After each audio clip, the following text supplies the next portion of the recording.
नमस्कार, आदाब। मैं हूं कुंवर रंजीत चौहान। आप सब देख रहे हैं एक खास पेशकश उम्मीद की किरण।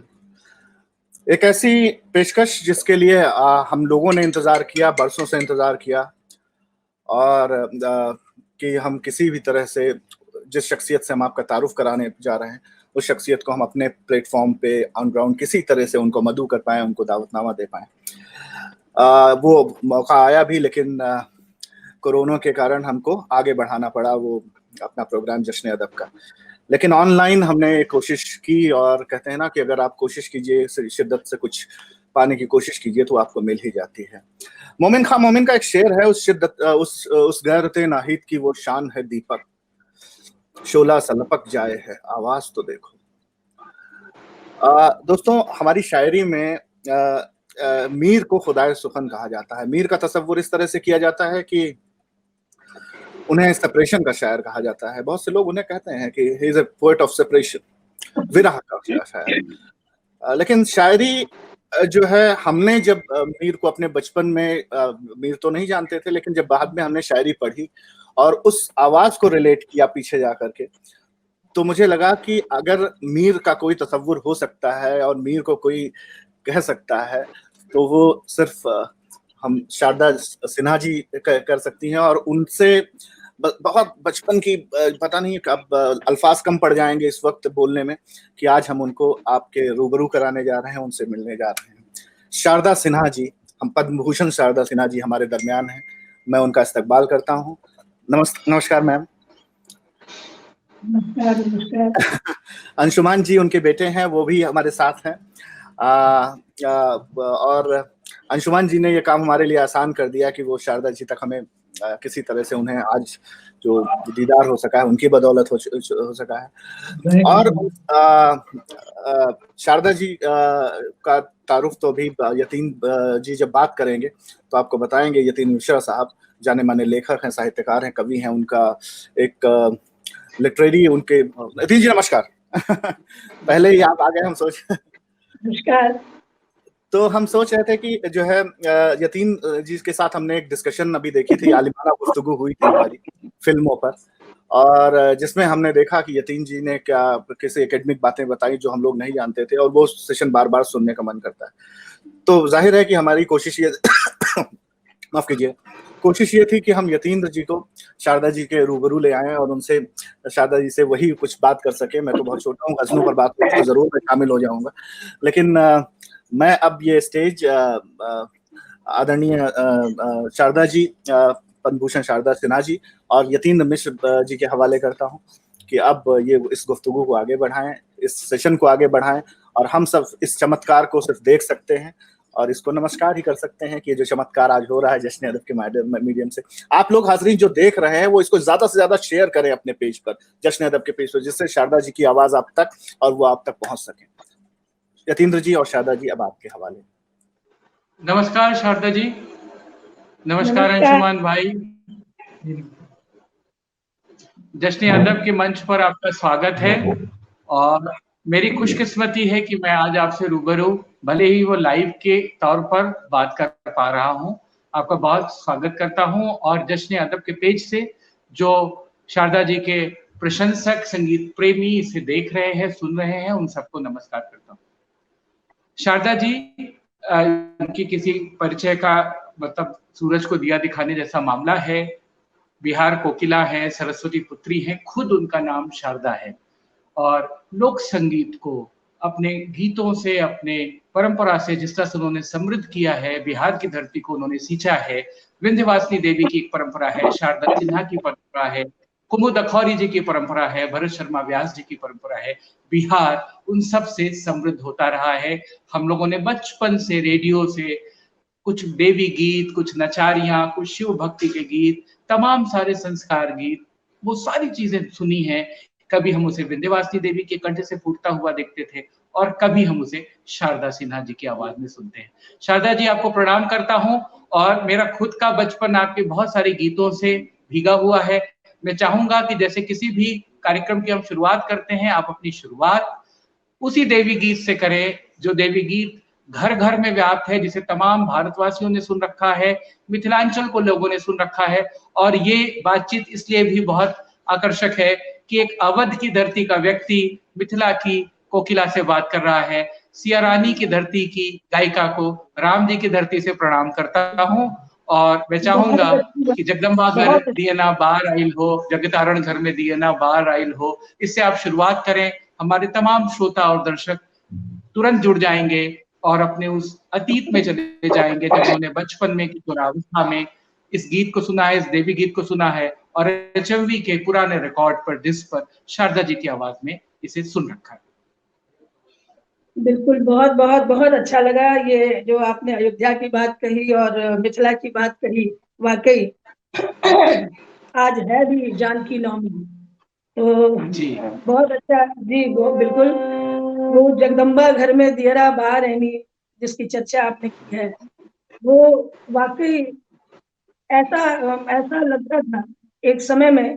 आज भी कहीं भी जाती हूँ तो वो जरूर गाती हूँ, और जहाँ कहीं भी जाती थी मैं उस समय में, तो ऐसा लगता ही नहीं था कि मैंने गाया है। मुझे लगता था कि ये सब उन लोगों का ही गाना है जो जहाँ जाती थी मंदिरों में, तो वो भी गाने लगते थे साथ में। मुझे लगता था कि मैंने नहीं गाया, ये सबने गाया है। तो ऐसा ये गीत हो गया था, और मैया का ये गीत मुझे भी बहुत प्रिय है। आपने इसकी कई बार चर्चा की, सुनाती हूँ।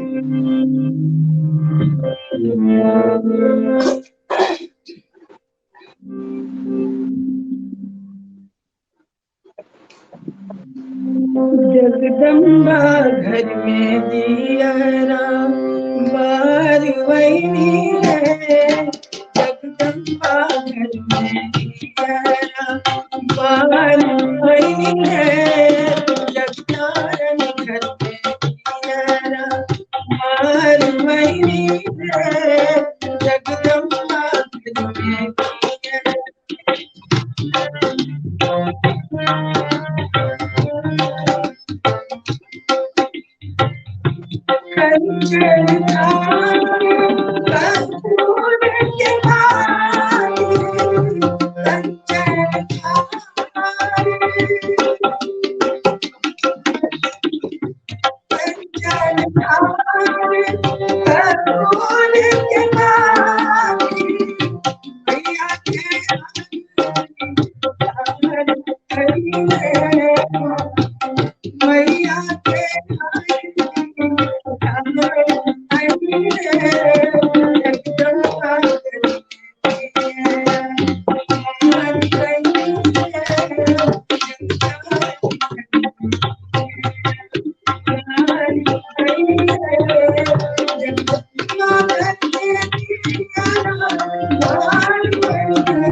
बहुत सुंदर, बहुत ही खूबसूरत, बहुत बहुत आभार आपका। मैं जानना चाहूंगा कि जो आपने परंपरा में सीखा, मुझे आपको सुनाई पड़ रहा है शारदा जी? जी सुनाई पड़ रहा है। मेरी आवाज सुनाई पड़ रही है? मेरी आवाज, आपकी आवाज आ रही है मैम? जी जी, आपको मैं सुन पा रहा हूँ, आप सुन पा रही? जी बिल्कुल ठीक से आ रही है। जी मैं सुन पा रही हूँ। रंजीत भाई, सब सुनाई पड़ रहा है? जी बिल्कुल बिल्कुल। जी, मैं शारदा जी आपसे सवाल करना चाहता हूं कि जो परंपरा में आपने सीखा, जब पचगछिया घराने के पंडित रघु झा जी से सीखा, फिर सीताराम हरि जी से सीखा आपने, जो ग्वालियर घराने के थे, ये जो एक परंपरा आप में आई, और बाद में पन्ना देवी, जो ठुमरी आपने सीखा, और जो एक किराना घराने, तो एक तरफ पचगछिया, एक तरफ ग्वालियर, एक तरफ किराना, एक तरफ फोक, 3 तरह के गुरु, 2 पुरुष गुरु, 1 महिला गुरु, और उसके पहले रामचंद्र झा जी से सीखा। तो वो जो परंपरा है वो कैसे आपने अपने अंदर उतारी, और क्या क्या चीजें थी जो कुछ मजेदार संस्मरण हो अपने सीखने के, जो आप अपने श्रोताओं से बांटना चाहें? जरूर, मैं ये कहना चाहती हूँ, मैं बहुत छोटी थी उस समय में, तो मेरे पिताजी बहुत उनकी प्रेरणा से मैंने ये किया है संगीत में, क्योंकि हमारे समय में संगीत में आगे जाना संगीत करना, गाना गाना बहुत मुश्किल था। तो हम लोग बाहर नहीं जा सकते थे, तो गुरु को घर में ही बुला करके और सिखलवाते थे बाबूजी वहाँ। तो हम लोगों ने बचपन में मैंने सीखना शुरू किया बहुत कम उम्र में। तो और उसमें थोड़ी रागदारी, थोड़ी जो बेसिक राग होते हैं वो, उसके बाद कुछ गीत, भजन, तो ये सब उनसे सीखा। और फिर कुछ बड़े हुए तो रघु झा जी से सीखा। और मुझे याद आता है कि पंडित रघु झा जी ने मुझे भगवती गीत सिखाया था रागों के अलावा, जो महाकवि विद्यापति का लिखा था। वो बहुत ही गजब की वो बंदिश है, वो बहुत गजब की वो भक्ति गीत है, जो मुझे लगता है कि संसार में किसी ने ऐसा दुर्गा जी का वर्णन नहीं किया है। ऐसा वो वर्णन है जो आपने सुना ही होगा, जय जय भैरवी असुर भया। जय जय भैरवी जी। जी जी बिल्कुल, वो झिंझोटी पर आधारित, और वो पंडित रघु झा जी ने हमको सिखाया था। तो मुझे वो बहुत प्रिय है। इसके बाद फिर जो हायर स्टडीज होते हैं, मैं पढ़ाई कर रही थी कॉलेज में, उस समय मैं सीताराम हरिदांडेकर जी से कुछ सीखा।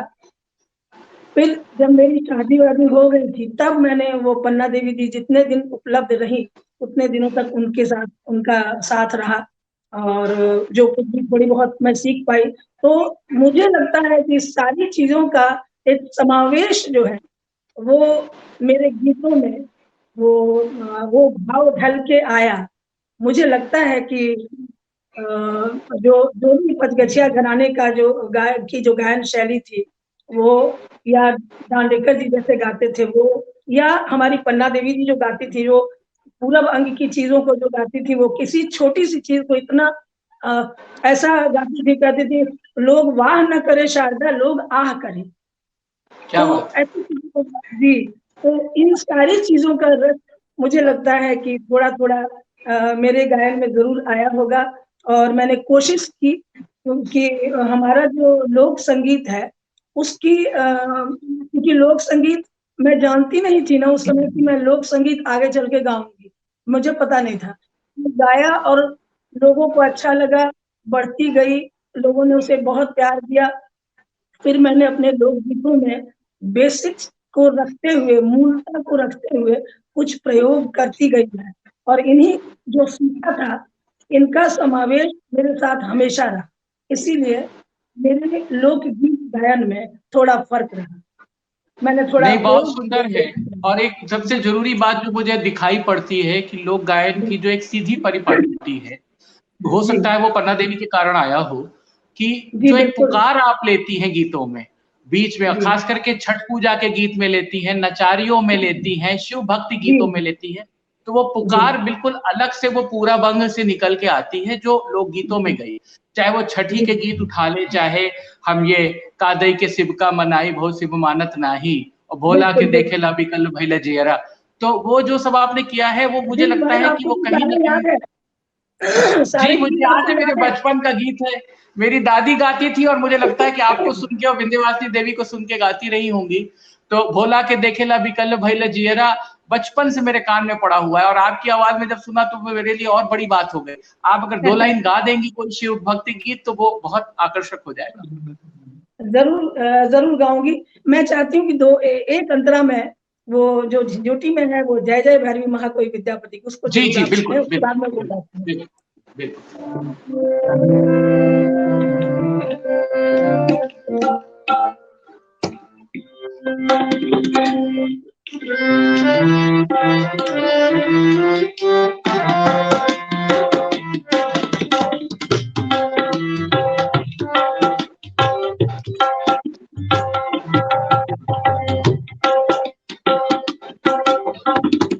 जय जय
बहुत ही सुंदर। विद्यापति की नचारियों को लेकर के, शिवगीत को लेकर के कुछ आपका जो अनुभव है वो बताएं कि किस तरीके से बिहार में वो उसका एक बहुत बड़ा प्रचलन है और आपने बहुत सारे प्रयोग किए, ढेर सारे गाने गाए, 2-3 गीत मैंने अभी आपको याद दिलाए। किस तरीके से आपने उसमें अपना एक खनक, एक अपने ढंग की एक चीज डाली है? जी बिल्कुल। मुझे विद्यापति की जो उनके जो नचारी हैं बहुत ही सुंदर, बड़ा कॉम्पैक्ट, शब्द सुनने में क्रिस्प लगते हैं पर बहुत अच्छे, बहुत ही सुंदर शब्दों में उनका जो लिखा है। मैं एक नचारी उनकी, वो ऐसा है कि वो पार्वती जी के लिए जो शंकर जी की खुजाहट हो रही है जो, तो वो कहती हैं, उनकी मां कहती हैं कि बड़ा अजबुत देखल तोर अंगना, ऐसा वर ले आया है खोज करके नारद कि हम कैसे इससे हम शादी करेंगे, ये इस वर से जिसका वो हाल है। इस तरह की बातें उसमें। और मुझे याद आ रहा है कि पंडित विदुर मल्लिक जी जो ध्रुपद गायन, तो वो आते थे बराबर, घर पे आना जाना, गाना बजाना होता था उन दिनों। तो एक बार हम लोग बैठे हुए थे तो उनका सब गायन वगैरह चल रहा था। बाद में छोटी चीजें जब होने लग जाती हैं कि ये दादरा है, ये भजन है, उसमें ही ये विद्यापति का ये नचारी वगैरह वो भी गा रहे थे। वो उन्होंने कहा कि दादाजी इसको गाइए जरा, इसको मैं भी गाता हूँ, इसको आप गाइए जरा। फिर उन्होंने गाया, वही मैं गा रही हूँ जो उन्होंने गाया, और इसको मैंने अपने अंदाज से ढाला इसको।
शंकर जी को खेती पथारी तो है नहीं, साल भर क्या खिलाएंगे, क्या करेंगे।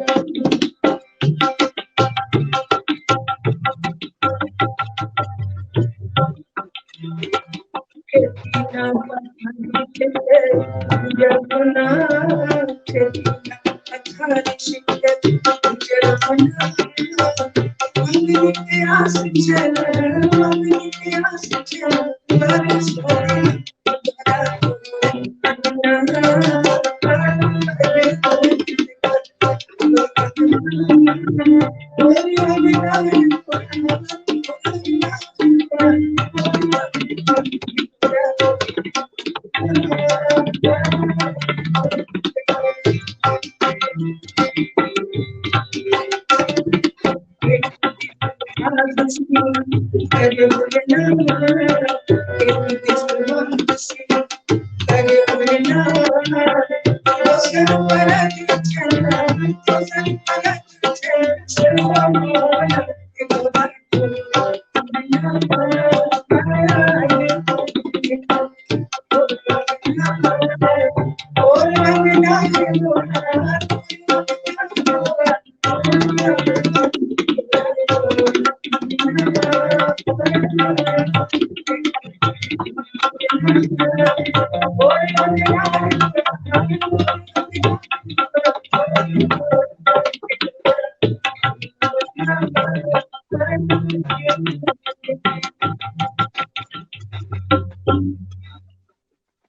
बहुत ही खूबसूरत, बहुत बढ़िया।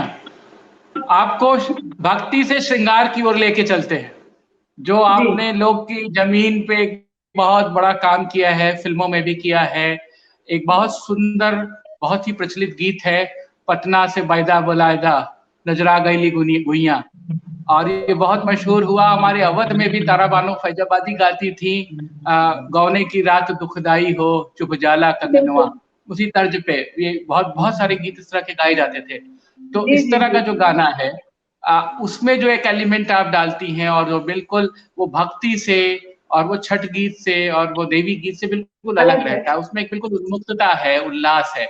वो उसमें पन्ना देवी किस तरीके से जुड़ती हैं, उसमें आपका ग्वालियर घराना किस तरह से जुड़ता है, उसमें आपकी बचपन की यादें, गांव जवार की मौसी चाचियों, घर में ब्याह, और अब बहुत सारा कुछ बिहार में होता है, नकटौरा होता है, डोमकच होता है, तमाम चीजों में इस तरह की चीजें प्रसंग में इस्तेमाल होती हैं। तो पटना से बैदा बुलाए दे नजरा गईली गुइया के संदर्भ में मैं उस तरह के गायन के बारे में जानना चाहता हूँ, आपके अनुभव कैसे हैं? अच्छा, हाँ, बहुत सारे ऐसे गीत हमने गाए हैं जो श्रृंगार पक्ष में आते हैं, और पटना से बैदा तो खास है। और उसके साथ ही बहुत सारे और हैं जिसमें जो झूमर है, उसमें विधाओं में जैसे वो झूमर हैं तो बड़े अच्छे हैं। वो जैसे अमुआ महुआ के झूमे डलिया तनी ताकन बलमुआ हमारे लिए, तो ये सब गाने बहुत अच्छे हैं और बहुत पॉपुलर। अपने बलमुआ का जगावे सारी रतियां, वो भी आपने बहुत सुंदर गाया है। बिल्कुल। कौन सा गाना?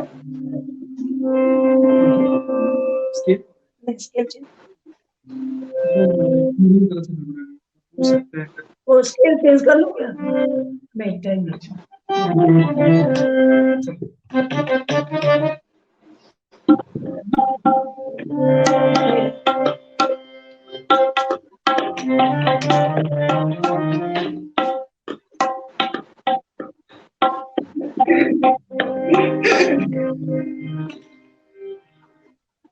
इसको बिल्कुल सीधा से भी गाया जा सकता था कि जैसे लोग इसको अमूमन तौर पे गाते हैं वैसे, लेकिन जब मैं गाती थी ऐसा कुछ तो पन्ना देवी जी इसमें करेक्शन कर देती थी और वो बदल जाती थी, चीजें बदल जाती थी उनकी गायकी।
बहुत ही खूबसूरत है और इस तरह की गीतों की एक बहुत बड़ी आपकी रेपर्टरी है जो तमाम सारे दर्शक तमाम श्रोता सुन रहे होंगे, तो उन्हें इस प्रोग्राम से निकलने के बाद यूट्यूब पर जाकर के शारदा सिन्हा के गानों को लाइक करना चाहिए, देखना चाहिए और आपको तमाम सारे दादरा के फॉर्म में, ठुमरी के फॉर्म में, पूर्वी के फॉर्म में, बिरहा के फॉर्म में, चैता के फॉर्म में गीत आपको मिल जाएंगे। बिहार में एक बड़ी परंपरा है सीता जी की विदाई की, समदाउन। सीता के जन्म की उतनी बात नहीं होती जितना समदाउन की बात होती है, जब मिथिला से अवध में ब्याह के आती हैं और विदा का गीत होता है। आपने बहुत सुंदर सुंदर समदाउन गाया। एक बहुत महत्वपूर्ण समदाउन मुझे उषा किरण खान जी ने बताया, बड़े जतन से सिया धिया पुसलो एहो रघुवर ले ले जाए। तो मैं चाहूंगा कि समदाउन परंपरा पे कुछ बोलें। उषा जी भी अगर देख रही हो तो मैं चाहूंगा कि वो सुने और बाद में टिप्पणी करें कि ये जो समदाउन है कैसे, और वो सब मार्मिक है, ज्यादातर दुख के गीत हैं और सीता को अपने कलेजे को दूर करते हैं, अवध भेजते हैं। उस परंपरा पे जब आपने काम किया तो क्या क्या चीज उसमें विशेष डाली, ऐसा क्या किया कि दूसरे तमाम और तरह के प्रकार के गीतों से, जो संस्कार गीत हैं, उससे ये अलग हुआ? और आप कोई एक समदाउन गा दें तो बहुत अच्छा हो। बिल्कुल जरूर। समदाउन मैंने जब सुना था समदाउन को, और एक्चुअली मैंने गांव में ही सीखा इन चीजों को, और अपने घर में, अपने आंगन में, अपने ही भैया की शादी में, अपने ही घर में किसी बेटी की शादी में, उसी में मैंने सीखा था अपने आंगन में। तो मैंने देखा कि लोग जो घर के जो गाँव में जो और गोतिया लोग जो आते हैं, सभी लोगों को देखा गाते हुए, तो एक ही जैसा वो गाते थे, उसमें अंतरे नहीं होते थे, सिर्फ स्थायी करके गाते थे। तो मैंने सोचा कि इसको थोड़ा सा फर्क करना जरूरी है, थोड़ा सा अलग करे तो अंतरा अलग होगा तो सुंदर लगेगा सुनने में। और समदाउन जो गाँव में जो गाया जाता था, मिथिलांचल वगैरह में जो समदाउन गाया जाता था पहले, वो इतना विलंबित होता था, इतना विलंबित लय में होता था वो, कि अभी आज के लोग उसको कनेक्ट नहीं कर पाएंगे उस तरह से। थोड़ा सा उसको चेंज किया, क्योंकि बहुत ज्यादा वो विलंबित लय में हुआ करता था। मैं चाहूंगी आपको एक लाइन वो सुनाऊंगा, और वो कैसे गाते थे। हाँ, पुराना वाला भी जरूर सुना है। जरूर ऐसे। हाँ रे बड़ रे जतन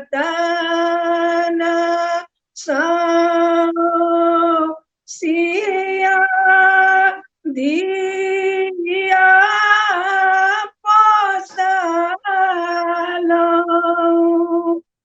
सिया धिया दिया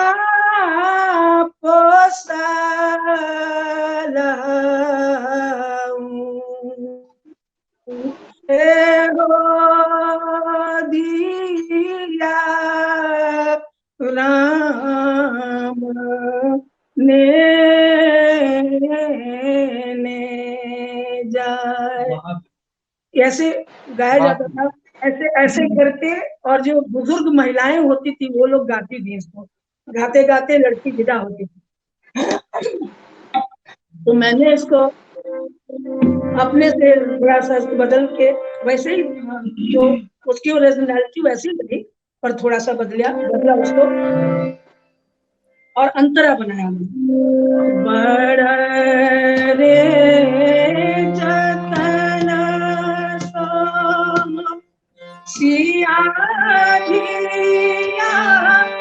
लो सिया पोस लो से हो दिया मेरे से हो दिया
बहुत सुंदर समदाउन सुनाया आपने, बहुत मार्मिक है। अवध में हमारी तरफ सीता जी के ब्याह का जो गीत है वो उनके स्वागत का गीत है, क्योंकि ससुराल में आती हैं तो उसमें बहुत उल्लास है। हमारी तरफ गाया जाता है धीरे धीरे पग धरो सिया सुकुमारी, राम जी की प्यार प्राण प्यारी जनक दुलारी। तो बहुत सारे ऐसे गीत हैं जो अवध और मिथिला को एक दूसरे का पूरक बनाते हैं। बिल्कुल।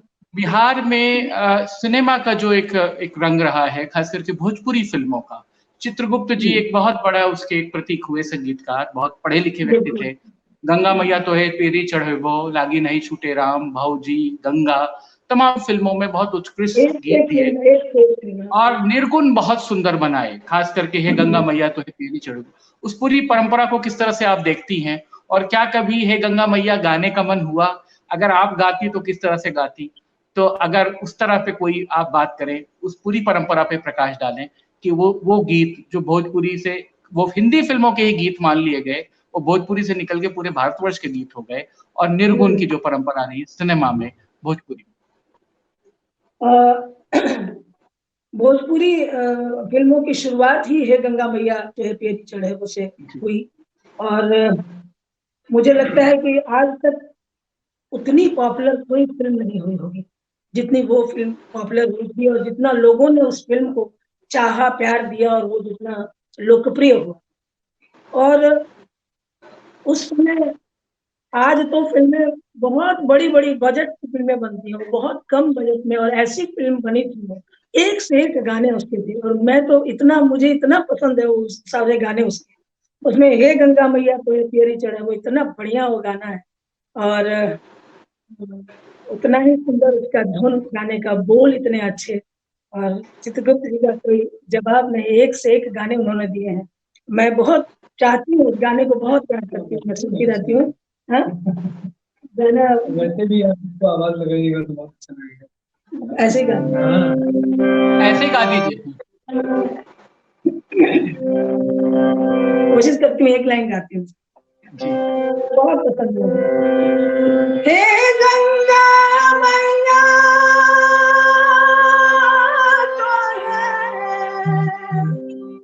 पियरी चढ़इबो, सैया से कर दे मिलन महारा, सैया से कर दे मिलन महारा। ये गंगा मैया तोरे पियरी चढ़इबो, सैया से कर दे मिलन महारा, सैया से कर दे मिलन महारा। बहुत सुंदर।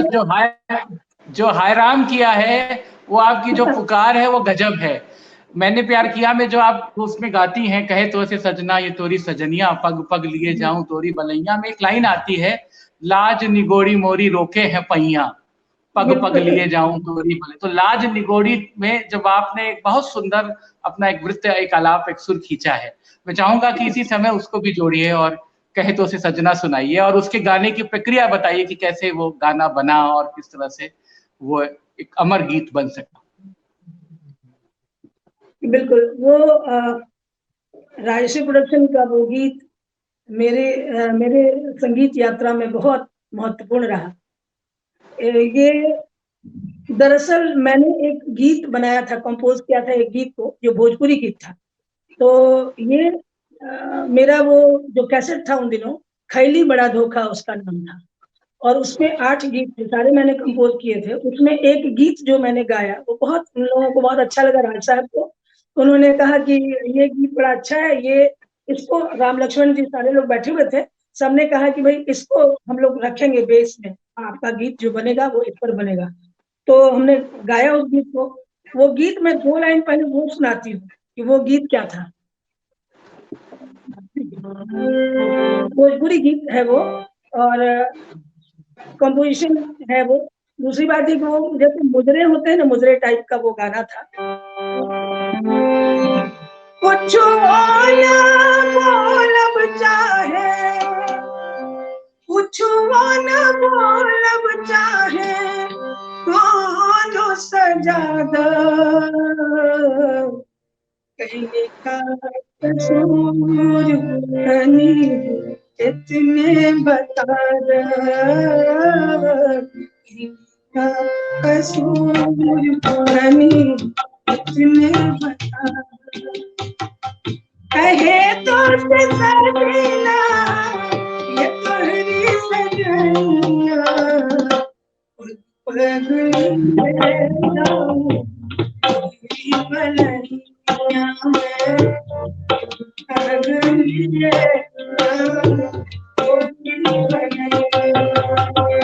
मगन अपने भोले में रहे पारा सैया, पगली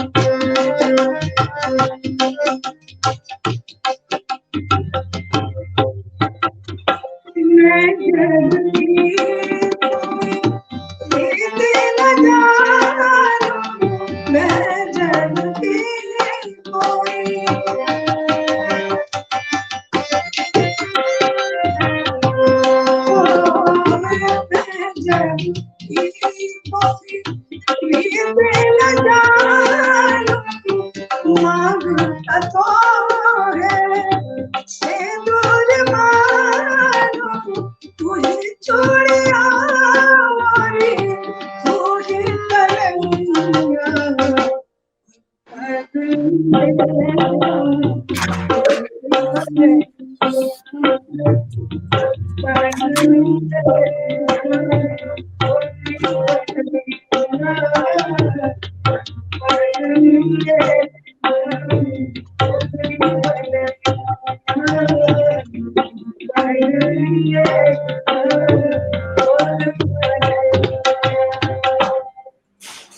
यतीन भाई, बहुत सुंदर।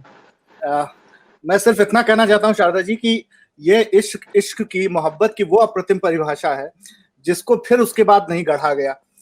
जिस तरह से एक महबूब मोहब्बत के उसमें मतलब एकदम डूबने की जो है, और भाग्यश्री को तो उन दिनों मान लिया गया था कि पूरी दुनिया की देश की बहु भाग्यश्री, और कहीं कोई अगर तो ये सिर्फ गाने के लिए, उस फिल्म के लिए, बिल्कुल उसी के लिए बनी थी जैसे। जी, उसी के लिए बनी थी जैसे। जी यतीन भाई, आप इतनी सुंदर, इतने खूबसूरत ढंग से राष्ट्रीय प्रोडक्शन की फिल्मों में आपके गाने आए। बाद में हम आपके हैं कौन, और फिर तार बिजली आया गैंग्स ऑफ वासेपुर सेकंड में। क्या कभी ऐसा मन हुआ कि मुकेश साहब, रफी साहब, किशोर कुमार, मन्ना डे के साथ कोई डुएट गाने का मौका मिलता तो आप गाती? कोई ऐसा गाना पुराने समयों में जो आपको अभी भी लुभाता हो, या आपने कभी बाथरूम सिंगिंग की हो अपने युवा दिनों में कि ये गाना मैं इस तरह से गाती, या लता जी का कोई गाना, आशा जी का कोई गाना जो आपके दिल के बहुत करीब है? पार्श्व गायन में आप कौन सा डुएट गाती हैं, कोई सोलो इस तरह से गाती? जी, वैसे तो बहुत सारे गाने हैं। वैसे मुकेश जी के गाने हम खूब गाते थे दिनों। और एक गाना था ना, मिलन फिल्म का था, वो सावन का महीना पवन करे सो, पवन करे जी। हाँ, तो वो गाना, हाँ, वो अच्छा लगता था मुझे। और उनके गाने में एक गाना तो जो मुझे बहुत पसंद था, वो था वफा जिनसे की बेवफा हो गए। वो गाना मैं बहुत पसंद था। और जो डुएट आपने कहा, तो वो जैसे सावन का महीना, ये सब गाने मुझे अच्छे लगते थे गाने में। गाती भी थी, तो बहुत सारी भूल भी गई, पहले बहुत गाती थी इन चीजों को। और मुकेश जी के गानों को मैं बराबर गाती थी, अधिक। तो अगर ये हो तो मैं वफा जिनसे की वो मैं थोड़ा सुनाऊंगा आपको। जी बिल्कुल।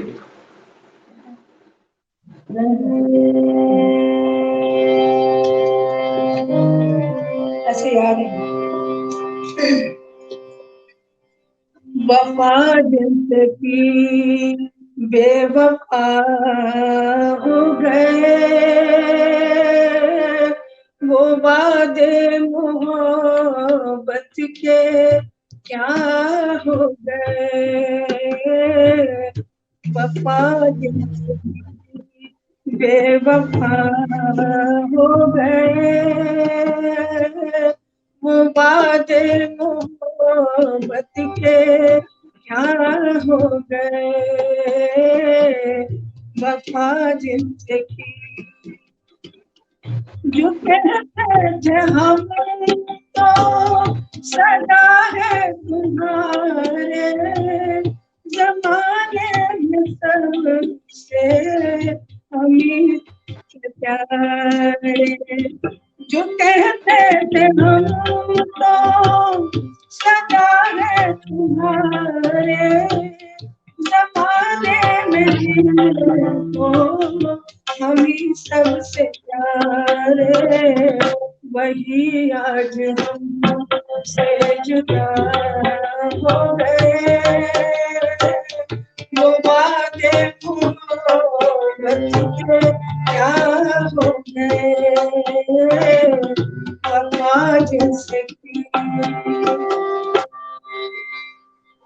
वो इतना बता दे, कभी पास आके मिला है उन्हें, यहाँ हमें यूं जाने। वो इतना बता दे, कभी पास आके मिला है उन्हें, यहाँ हमें यूं जाने। खता क्या वो हो गए, वो वादे मोहब्बत के क्या हो गए, वो आज से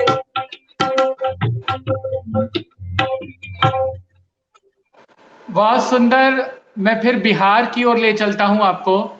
एक पुरानी परंपरा है, एक वहां का एक लोक आख्यान है सामा चकवा। और सामा चकवा को लेकर के भाई बहन का त्योहार है, उसमें बहुत सारे गीत गाए जाते हैं और बहुत तरह की एक परंपरा है जो खेली जाती है। सामा चकवा को लेके आपने जो गाया है और जिस तरह से आपने उसको देखा है पर्व के रूप में, आप कुछ बताएं और उसका एक अनुभव हमसे साझा करें। सामा चकेवा एक भाई बहन का पर्व है और ये छठ जब सुबह का अर्घ जब दे दिया जाता है तो उसी दिन से ये शुरू होता है। और छठ के दिन जब नदियों में लोग जाते हैं अर्घ देने तो वहीं से मिट्टी लेके आते हैं और उसी का सामा चकेवा बनाया जाता है और फिर 15 दिनों तक ये त्योहार चलता है और गीत और पूर्णिमा के दिन इसको जो है वो नदी में फिर से जो हमारे यहाँ भसाना बोलते हैं, नदी में सारा सामा चकेवा सारे को बता दिया जाता है हमको। लेकिन 15 दिनों तक जो है गायन चलता रहता है, आंगन में हो खेत में हो खेलते हैं लोग सामा चकेवा। तो ये बहन और भाई का पर्व है और ये गाना हमने गाया सामा चकेवा और ये छठ के बाद ये त्योहार आता है। तो सामा चकेवा का मैं वो गीत सुनाती हूँ, तो बड़ा लंबे लंबे गीत है, मैं छोटा करके उसको आप दो लाइन गाते हैं, 2 लाइन। मैं वो एक स्थाई गाती हूँ और जो अंत में फिर से सामा को हर साल बुलाने के लिए जो कहा जाता है वो मैं कहूँ। सामा खेले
बहुत सुंदर।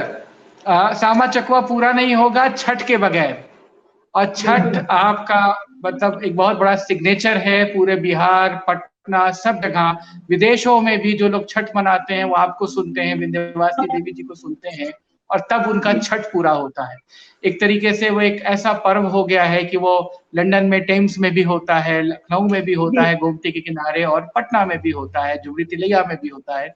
आपने 2016 में एक वीडियो बनाया था, पहले हम कर ली छठी मैया बरत त्योहार, बहुत सुंदर एक वीडियो आपका आया था, और जो एक बहुत ही प्रसिद्ध गीत है, कांच ही कांचे के बहेंगिया बहेंगी लटपट जाए।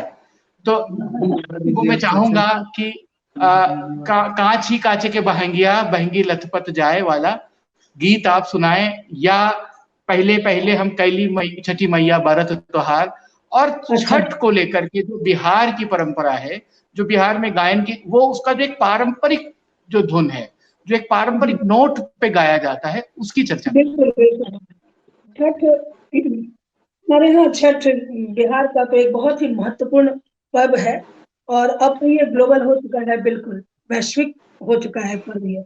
और सबसे जी। बड़ी बात इसमें ये है कि ये इसमें इस छठ में किसी पुरोहित पंडित की आवश्यकता नहीं होती है।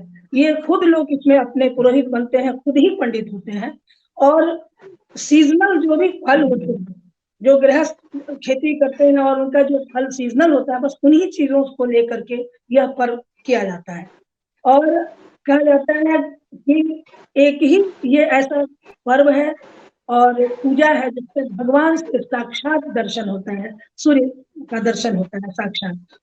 तो ये पर्व बहुत ही महात्मा का है। बहुत एक महीना पहले से लोग इंतजाम करते रहते हैं, साफ सफाई का बहुत ख्याल इसमें किया जाता है। और किसी तरह की जो मनौती मांगी जाती है तो दीनानाथ छठी मैया उसको पूरा करती है, ऐसा विश्वास है। और मैंने जो गीत गाया है, पिछले बार जो गाया था मैंने, पहले पहल वाला जो आपने चर्चा की, जी जी, बहुत सुंदर है वो। जी, उसमें वही है कि एक जो लड़की है वो शादी हुई है और वो दूसरे पंजाबी लड़की है या किसी और इसकी है जो कि बिहार की नहीं है और हस्बैंड बिहार का है। तो इसका वर्णन है कि घर में सब लोग उदास हो गए कि अब तो कोई करेगा नहीं, लेकिन वो कहती है कि घर की परंपरा जो है वो खत्म नहीं होगी, यानी हम किसी भी तरह करेंगे, बाहर में भी रहेंगे। तो ये एक मैसेज है लोगों को कि हमें कहीं भी बहुत हम रहें, खूबसूरत संदेश है जी। अपने कल्चर को नहीं भूलना है। तो यही इस गाने में मैसेज है छठ में, और ये बड़ा प्यार मिला लोगों का इस गीत को।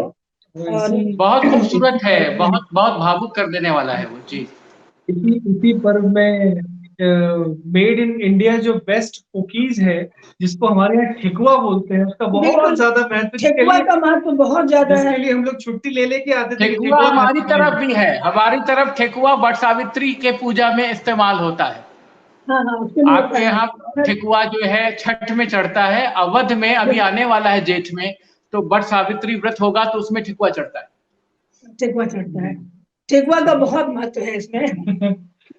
ठेकुआ मिलेंगे तो हम लोग ठेकुआ खाएंगे जरूर। जी, बिल्कुल।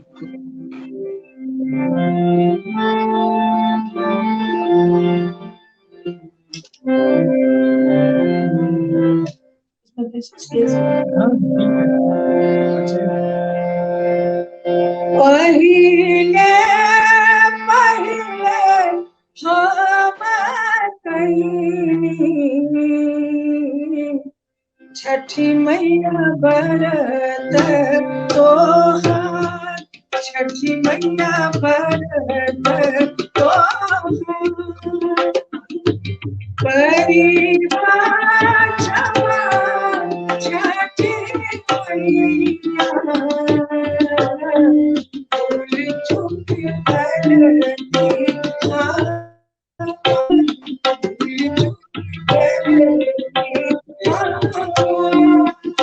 चूक करती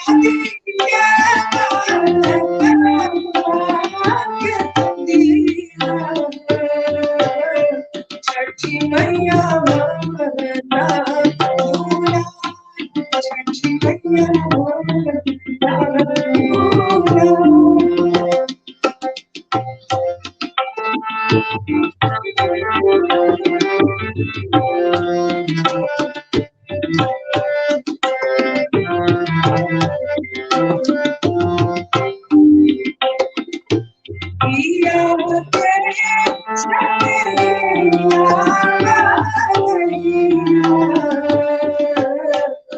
मैया सुख मैया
बहुत धन्यवाद छठी मैया को इतने खूबसूरत ढंग से इस समय याद करने के लिए।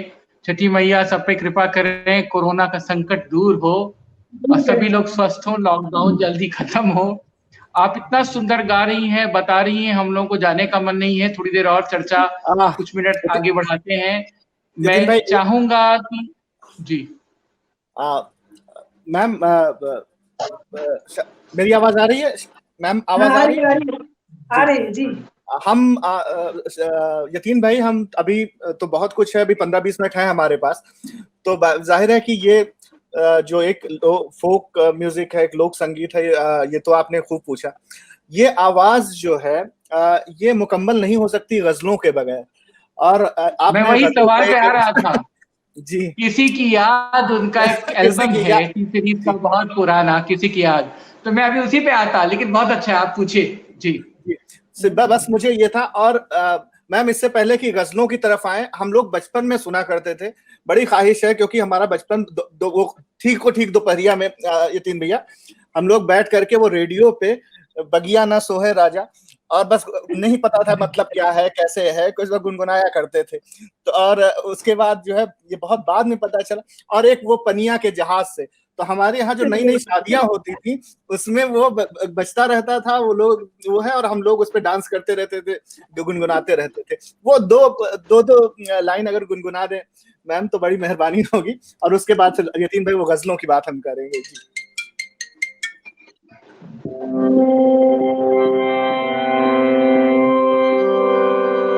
उजर बगुला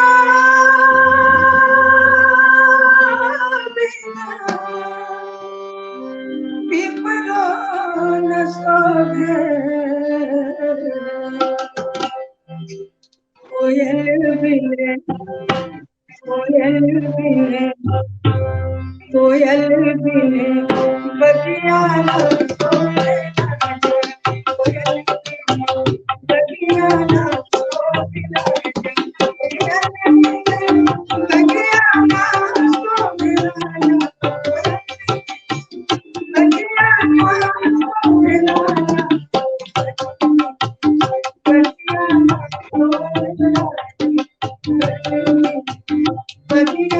शोभे,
बगिया न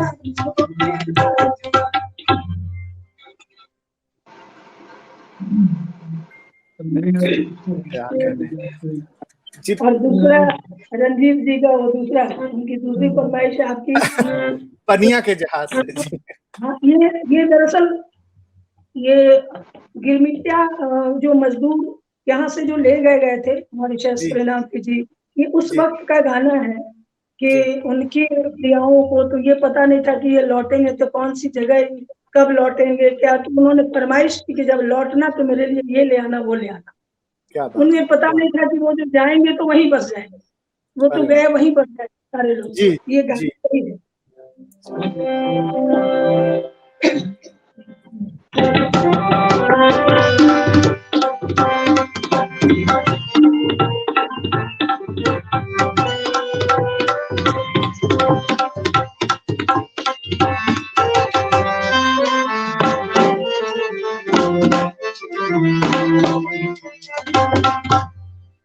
दुनिया के जहाज से पलटनिया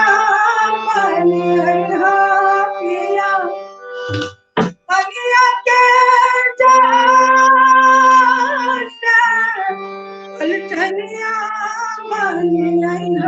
पिया, ले ले अइहा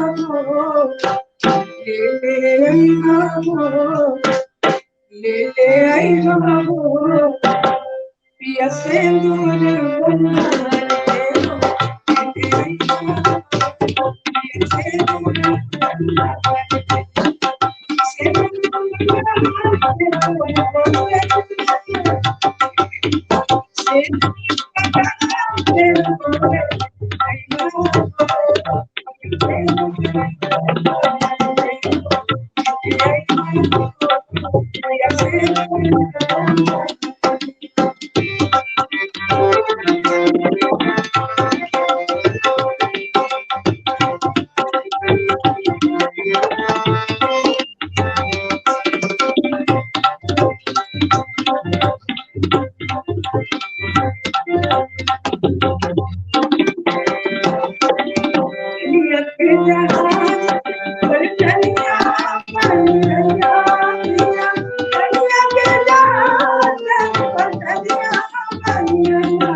अंतिम कड़ी है, इसलिए अपने अपने जगह का नाम बोलूंगी ना।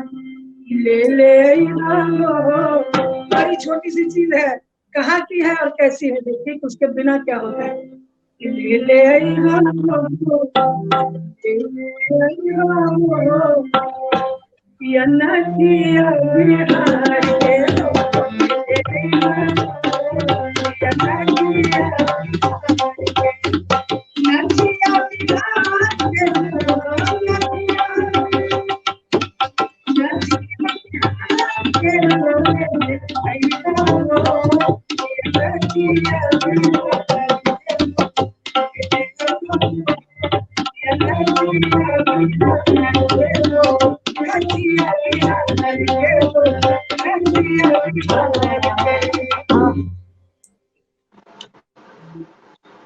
बहुत सुंदर शारदा जी, बहुत सारे रंग आप दिखा रही हैं। लोक के रंग दिखाया, सिनेमा के रंग दिखाया, भक्ति के रंग दिखाया, अब गजल के रंग। एक आपका एक बहुत मशहूर संस्मरण है जगजीत सिंह साहब के साथ, मैं चाहूंगा कि उसे अपने श्रोताओं के साथ शेयर करें और किसी की याद जो आपका एल्बम है उसके संदर्भ में बात करें और अपने गजल प्रेम के बारे में बताएं, क्योंकि बहुत कम लोग, बहुत कम श्रोता दर्शक ये जानते होंगे कि आपके दिल के नजदीक जो सबसे ज्यादा नजदीक विधा रही है गायकी की, वो गजल रही है। जी, और जगजीत सिंह जी का जो वाक्य है वो बस ऐसा है कि हम लोग भी मुंबई फ्लाइट से हम लोग भी उतरे, वो भी उतरे, हम आने के लिए और वो जाने के लिए, मतलब वो लौट रहे थे, हम जाने के लिए। तो मुलाकात हो गई वहाँ, हमने देखा और उनके पास गया, उनको प्रणाम किया, उसके बाद परिचय दिया अपना, मैं यहाँ से हूँ, ऐसे से हूँ, और उनसे बताया कि मेरी बहुत इच्छा है कि मैं आर्टिस्ट हूँ, ये सब बताया उनको। तो बहुत अच्छे से वो मिले।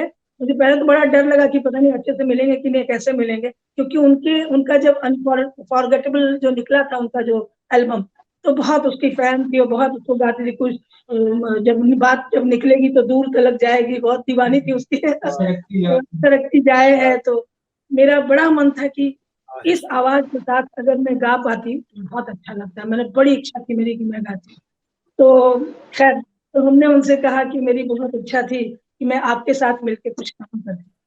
तो उनके साथ विशाल भारद्वाज जी भी साथ में थे। तो उन्होंने कहा कि दादा जी अभी तो मैं बस आया ही हूँ, तो हम लोग मिलते हैं, एक बार मिलके बैठेंगे, जब होगा तो जरूर करेंगे, कुछ ऐसा होगा तो वक्त निकाल करके हम लोग बैठते हैं, मिलेंगे और मिल करके कुछ बनाते हैं, प्रोग्राम करते हैं। कुछ ऐसी ही बातचीत हुई थी, हो नहीं पाया क्योंकि हम भी, हाँ, एक तो उनका जाना बहुत दुखद, बहुत ही। गजल को जो उन्होंने जो उनके दौर में जो गजल, हमने दिल्ली यूनिवर्सिटी के लड़कों को, जो स्टूडेंट्स को जो सुनते हुए देखा, उस समय मुझे याद है कि जो विद्यार्थी कभी नहीं सुनता, वैसे स्टूडेंट्स जो है वो गजलों के दीवाने हो गए थे। उनके गजल से, क्योंकि वो सहज थे, उनके वो सहजता से उन्होंने गाया और सबके समझ में आया। मेहदी हसन साहब का क्या जवाब नहीं उनका, तो उनकी गायकी का जवाब नहीं, पर सबको समझ नहीं आती थी। इनकी जो गायकी थी वो सबको समझ आने लगी, तो इसको सिंप्लीफाई करके जो उन्होंने गाया तो बहुत पॉपुलराइज हुआ उनका गजल। तो हमें भी बहुत पसंद था, उनकी आवाज बहुत पसंद थी बहुत। तो बड़ी इच्छा थी उनके साथ गाए, तो वो हो नहीं सका।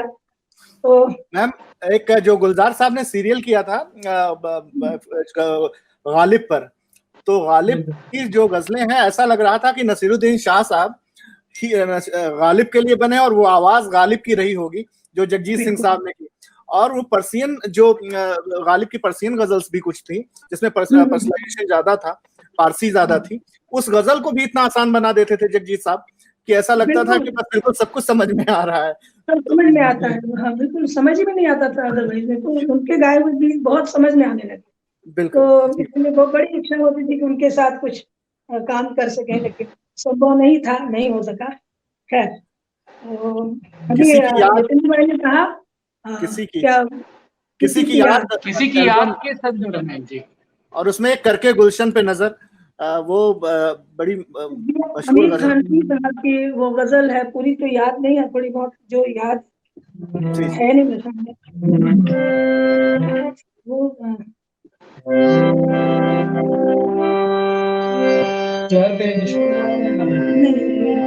जितना याद उतना मिलता है, बाकी तो कोई भी गा दीजिए, जो भी आपको उसका जो आपको कुछ अगर एक दो उसमें तेरी दुनिया में है खुदा है वो गा दीजिए।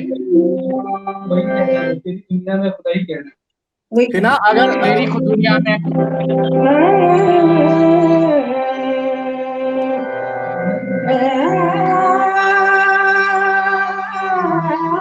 तेरी दुनिया में खुदा जीने के काबिल नहीं, जिस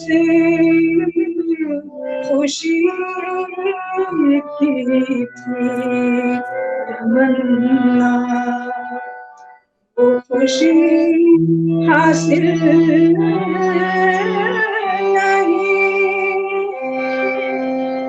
हमने देखी ज़माने की हजारों गर्दिशें, मांगू तो तुझसे क्या मांगू,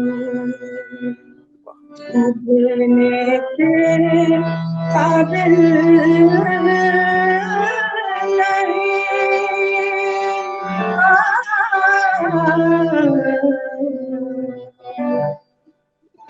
तेरी बातें सुना तेरी बातें सुना तेरी बातें सुनाए तेरी बातें सुनाए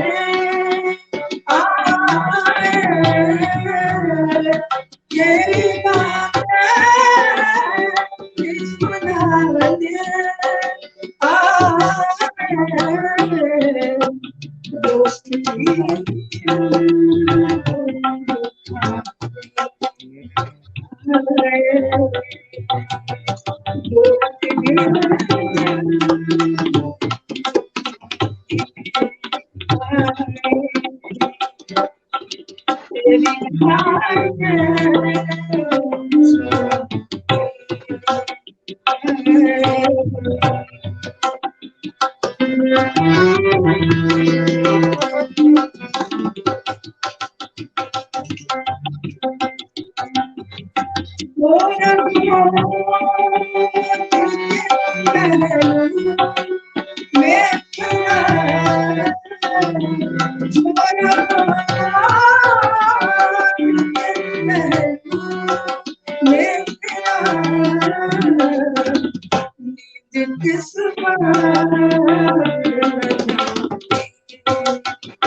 इतना सुंदर गा रही हैं आप लोग जश्न अदब के पेज से, उम्मीद की किरण में, लोक संगीत की दुनिया में शारदा सिन्हा जी को सुन रहे हैं, पद्म भूषण शारदा सिन्हा जी को।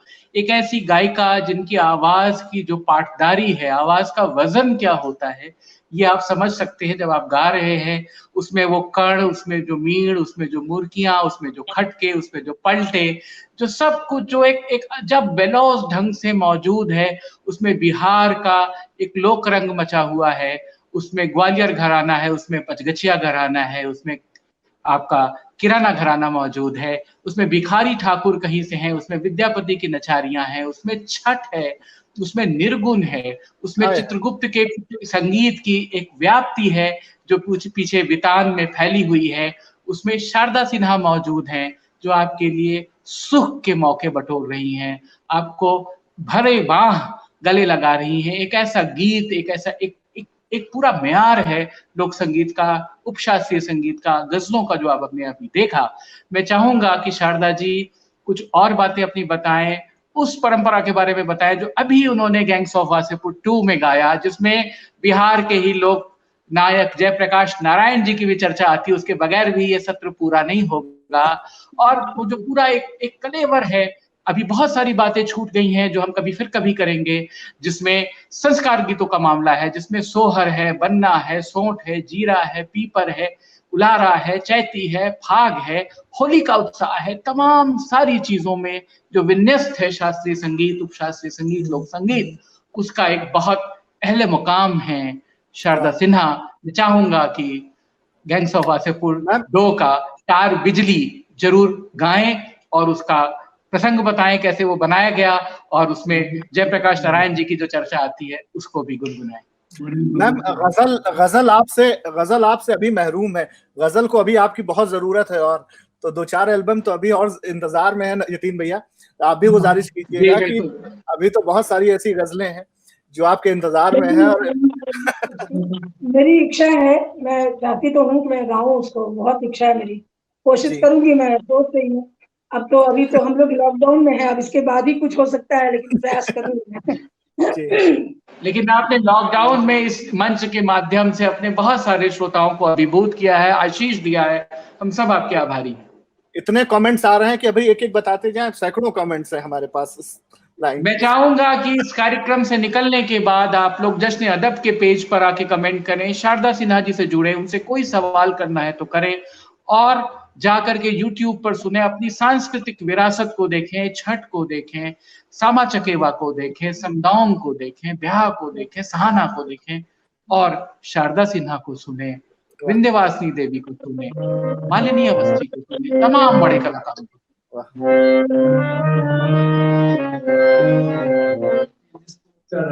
ये गैंग्स ऑफ वासेपुर के बारे में मैं बताना चाहूंगी कि जब इस फिल्म की बात हुई तो स्नेहा खनवलकर आई थी यहाँ, इसकी जो डायरेक्टर, तो वो यहाँ आई थी, और मैंने जब गैंग्स ऑफ वासेपुर नाम सुना तो मैं डर गई कि ये गैंग्स वैंग्स वाला गाना है, मैं इसमें नहीं गाऊंगी, मेरे लायक तो गाना होगा नहीं, बहुत चूजी हूँ गाने में कि ठीक ठीक मिले तो मैं गाऊंगी।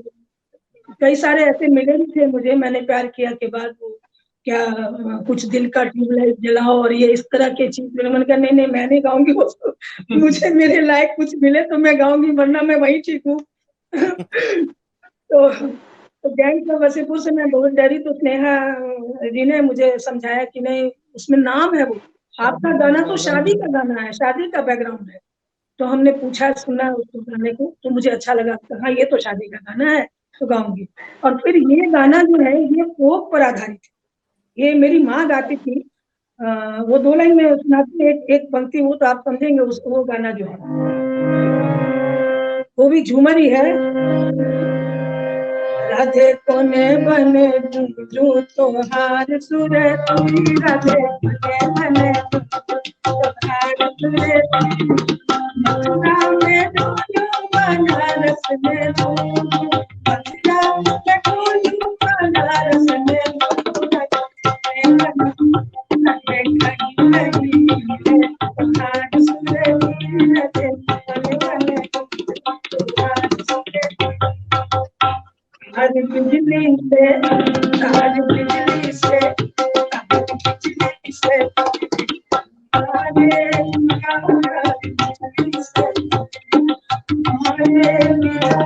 कोई सासू बना दो ये प्यार, कोई सासू बना दो ये प्यार, चुराए पिया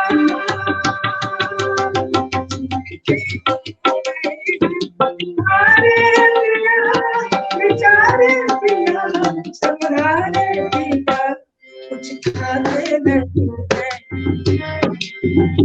कुछ खाते नहीं, खाते पिया, खाते नहीं, खाते पिया, कोई बता दो ये क्या, बता दो ये क्या, हर बिजली से, हमारे पिया, हमारे पिया।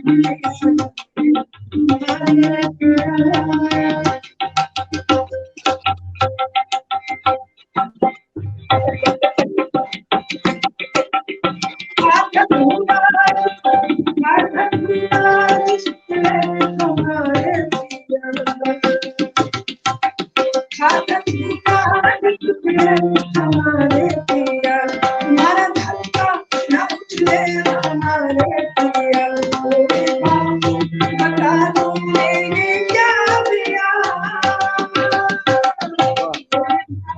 बता दो मेरे क्या पिया, ये क्या पिया, गुलाबी अच्छा, गुलाबी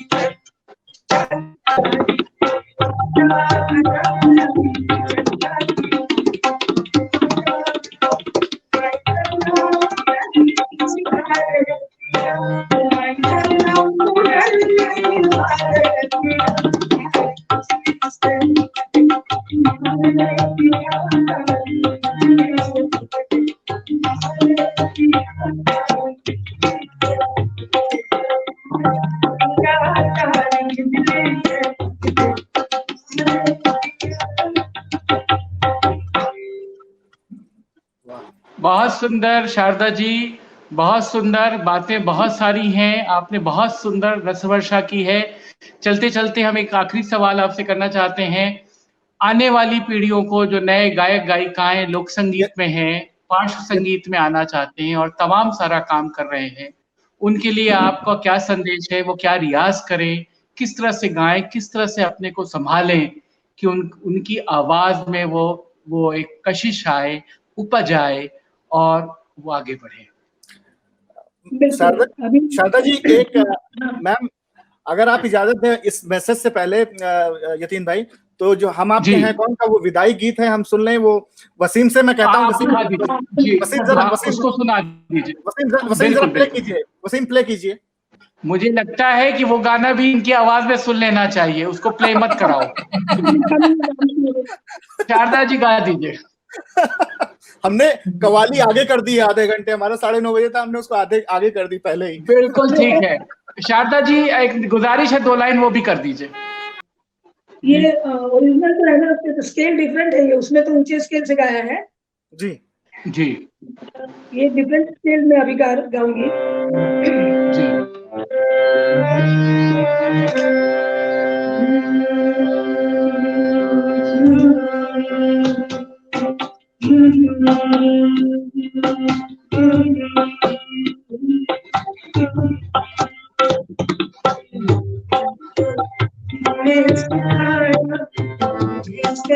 आया सजन घर ले चली, सजन घर ले चली,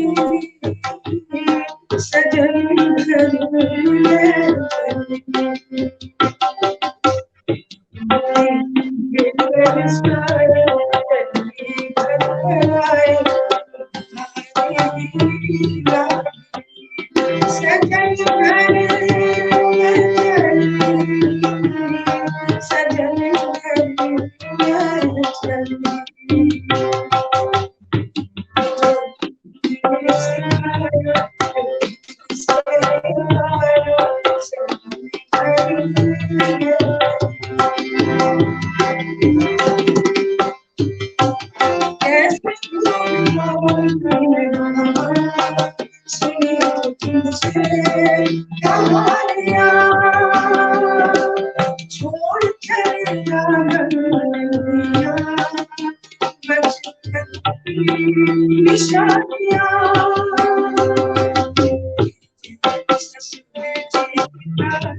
मैं चाहूंगा कि कार्यक्रम की इतनी खूबसूरती के बाद समाप्ति के समय आप नई गायिकाओं, नए गायकों के लिए अपने मन की बात कहें कि किस तरह से उन्हें ऐसा करना चाहिए, उनकी आवाज में करुणा, उनकी आवाज में कशिश, उनकी आवाज में उपज पैदा हो।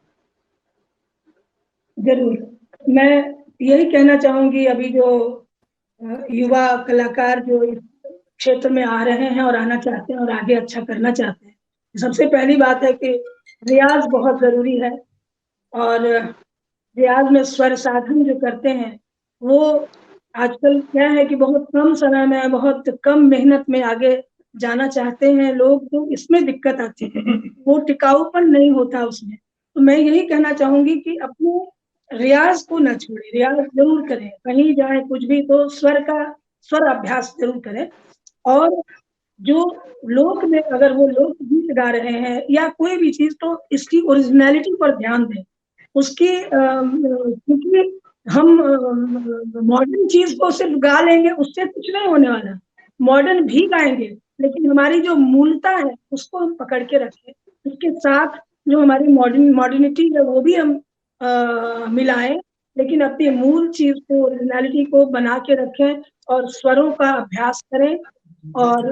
और जो डीजे संस्कृति जो है उससे थोड़ा दूर हो, उससे अलग हो, वो एक अलग चीज है, वो ठीक है अपनी जगह पे है, लेकिन जो लोक गीत गाना चाहते हैं, जो सुगम संगीत गाना चाहते हैं, उनको तो रियाज, इस तरह के रियाज जरूरी है करना, स्वर साधन करना, और निष्ठा रखना, अपने गुरुओं के प्रति निष्ठा रखना, अपने रियाज के प्रति सांस का अभ्यास करना, ये सब चीजें बहुत जरूरी है। और स्वस्थ मन रखें, स्वस्थ रियाज करें, अपने को स्वस्थ रखेंगे तो रियाज करेंगे, स्वस्थ रहेंगे और संगीत भी उनका बहुत अच्छा रहेगा। मेरा यही मानना है और यही संदेश है कि वो रियाज करें और अच्छे मिजाज में रहें, खूब अच्छे अंदाज। बहुत बहुत आभार शारदा जी। सबसे पहले तो आपको प्रणाम करता हूँ। जानकी नवमी के दिन आपने मिथिला से, वहां से बैठ करके पूरे देश को और मुझे अवध की धरती को कृतार्थ किया, अपनी सुरवर्षा में ले गई। आप सब लोग शारदा जी को सुन रहे थे। यतीन्द्र जी, अवध को मैंने गाली तो दी ही नहीं, मिथिला वाली। बिल्कुल दीजिए, वो तो गाली तो मैंने दी ही नहीं, मैं 2 लाइन तो गाली दे ही दूंगी अवध। बिल्कुल बिल्कुल बिल्कुल बिल्कुल दीजिए, क्योंकि यही मिथिला एक जगह है जहाँ राम जी को भी गाली है, जरूरी है। राम जी से पूछे जनकपुर के नारी, बताओ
बहुत धन्यवाद शारदा जी। ये आशीष की तरह है गाली हम सबके लिए, अवधवासियों के लिए। सारे अवधवासियों की ओर से आपको राम राम करता हूँ, प्रणाम करता हूँ। जश्न अदब के मंच पर आप लोग शारदा सिन्हा जी को सुन रहे हैं। पंडित रघु झा, रामचंद्र झा, सीताराम हरि दांडेकर और पन्ना देवी की योग्य शिष्या सुमधुर कंठी पाठदार आवाज में अपने लोक, अपने उपशास्त्रीय, अपने शास्त्रीय और अपने सुगम संगीत से दुनिया को सुंदर बनाने वाली शारदा जी हमारे साथ जुड़ी थी। उन्होंने दिल खोल करके गाया, अपने अनुभव बांटे। आपको कैसा लगा? जश्न अदब के पेज पर जाकर, शारदा सिन्हा जी के पेज पर जाकर और मेरे पेज पर आकर जरूर बताइएगा। और मैं सिर्फ धन्यवाद कर सकता हूं, हमारे पास शब्द नहीं है। आपने एक बहुत सुंदर, बहुत शुरुआत में गीत गाया था, पटना से बैदा बनायदा बुलायदा नजरा गईली गुड़िया। मैं कहूंगा कि इस कार्यक्रम से निकल के जाइएगा, आप कहीं नजर न लग जाए आपको, अपनी नजर उतार लीजिएगा और आपको सबकी उम्र लगे, 100 बरस का आपका जीवन हो। जो आपने ही गाया है मैंने प्यार किया में, पग पग लिए जाऊं तोहरी बलैया, मैं सिर्फ पग पग आपकी बलैया ले सकता हूं और आपको प्रणाम कर सकता हूं। आपने इस कार्यक्रम की शोभा बढ़ाई, मुझे मौका दिया कि मैं आपसे दो चार होकर कुछ बात कर सकूं। आपका बहुत आभारी हूं और अभी सारे श्रोताओं, दर्शकों का, जश्न अदब का बहुत आभारी हूं। और रंजीत भाई को अपनी व्यक्तिगत धन्यवाद करता हूं कि ऐसे सुंदर कार्यक्रमों से मुझे जोड़ते रहें और मैं बड़े कलाकारों को प्रणाम करता रहूं। बहुत बहुत आभार। जरूर यतीन भाई, रुकिएगा, अभी वक्त नहीं हुआ। शारदा जी बहुत प्रणाम आपको कि आपने हमें नवाजा। और अंशुमन भाई आपका बहुत शुक्रिया कि आप इतनी, हम तो आप देर से जो है इतना कामयाबी के साथ इतनी उससे आप साथ देते रहे, हमें तो बड़ा मजा आ रहा था आपको सुन के। और शारदा जी हम यही गुजारिश कर सकते हैं, यही कामना कर सकते हैं कि, और यही जो है ईश्वर से प्रार्थना कर सकते हैं कि आपकी आवाज हमें सदियों जो है गौरवान्वित करती रहे, आपकी उम्र बहुत लंबी हो, आप हमें ऐसे। और यतीन भाई अगर ऑन ग्राउंड जश्न अदब होता है तो तो अभी वो जी। सिलसिला अभी रुका नहीं है, वो ये तो एक कहते हैं ना फिलर था कि जो है क्या कर सकते थे, इसके अलावा कुछ बचा नहीं था। बिल्कुल ठीक है। जैसे ही लॉकडाउन खुलेगा आप दोनों लोगों को जो है जरूर हमें नवाजना है मैम। और अंशुमन भाई आपका बहुत शुक्रिया कि आपके हवाले से हम रूबरू हो पाए इस महान हस्ती के, जिसे हम शारदा सिन्हा जी के नाम से जानते हैं। तो आपने मेरा हमें सौभाग्य है रंजीत भाई, मैं सबके बीच में आ चुका और मैं इसका अगर माध्यम बन सका तो ये मेरा सौभाग्य होगा।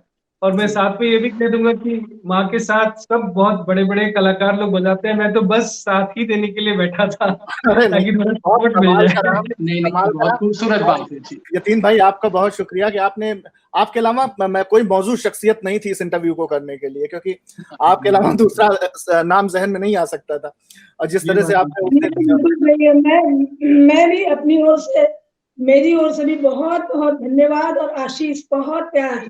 और यतीन्द्र जी ने जो इतने अच्छे से, वो तो है ही बहुत कमाल की बातें हैं उनकी, आपकी तो बातों को मैं सुनती रहती हूँ। और रंजीत जी आपने जो कार्यक्रम किया है, ये जश्न अदब का जो ये मंच है, बहुत ही बढ़िया, बहुत ही अच्छा लगा मुझे भी। और वाकई मैंने दिल खोल के गाया, क्योंकि जी कोई जो बातचीत करता है वो काबिलियत तो उसकी है जो बातचीत करता है, वो क्या बातचीत करता है और कैसे बातें निकल जाती हैं, ये काबिलियत तो आप लोगों की है।